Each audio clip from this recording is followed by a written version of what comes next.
સ્વાધ્યાય 1.13 એક વિદ્યાર્થી ભૌતિક વિજ્ઞાનમાં પ્રચલિત એવા કોઈ કણના ચલિત દળ m અને સ્થિર દળ m0 તથા કણનો વેગ v અને પ્રકાશની ઝડપ c વચ્ચેનો સંબંધને લગભગ સાચો યાદ રાખીને લખે છે. આ સંબંધ પ્રથમ આલ્બર્ટ આઇન્સ્ટાઈનના વિશિષ્ટ સાપેક્ષતાના સિદ્ધાંતના પરિણામ સ્વરૂપે મળેલ છે. અહીંયા છે કરી નાખજો મિત્રો. તે m બરાબર m0 upon 1 minus v square raised to 1/2 લખે છે. અનુમાન કરો કે c ને ક્યાં મૂકવો જોઈએ. હવે આપણે જાણીએ છીએ કે કોઈ પણ સમીકરણ આપણે લઈએ તો એ ત્યારે જ સાચું કહેવાય કે પારિમાણિક દ્રષ્ટિએ સાચું હોય, એટલે કે બંને તરફના પારિમાણિક સૂત્રો સમાન થતા હોય. હવે ડાબી બાજુ જે છે આ સૂત્રની, એમાં પારિમાણિક સૂત્ર બનશે દળ છે એટલે કે m1 L0 T0.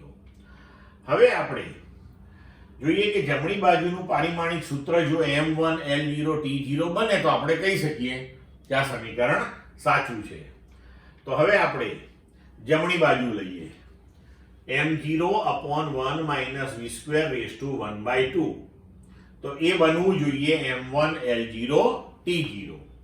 હવે m0 એ દળ છે તો એનું થશે m1 L0 T0 upon 1 minus v square raised to 1/2 બરાબર m1 L0 T0. હવે આ બંને બાજુએ m1 L0 T0 કેન્સલ થઈ અને m0 L0 T0 આપશે. તો આપણે આને સૂત્રનો કરતા બનાવીએ તો 1 minus v square raised to 1/2 બરાબર m0 L0 T0. હવે અહીંયા જુઓ મિત્રો કે આ 1 છે એટલે એનું પારિમાણિક સૂત્ર થશે m0 L0 T0. તો v square નું પણ શું થવું જોઈએ? m0 L0 T0 એ થવું જોઈએ આ પદ માટે. પણ હવે v નું એવું ના થાય, એનો સ્ક્વેર કરો એટલે શું મળે આપણને? m0 L2 T-2 મળે. પણ જો વેગના વર્ગને વેગના વર્ગ વડે આપણે ભાગી નાખીએ તો પછી આ પદ જે છે એ પરિમાણ રહિત બની જાય. તો આપણને કહેલું છે કે c પ્રકાશનો વેગ છે. તો હવે જો આપણે આ પદની અંદર v સ્ક્વેર ભાગ્યા c સ્ક્વેર કરી નાખીએ તો ડાબી બાજુ અને જમણી બાજુ બધું પરિમાણ રહિત બની જાય.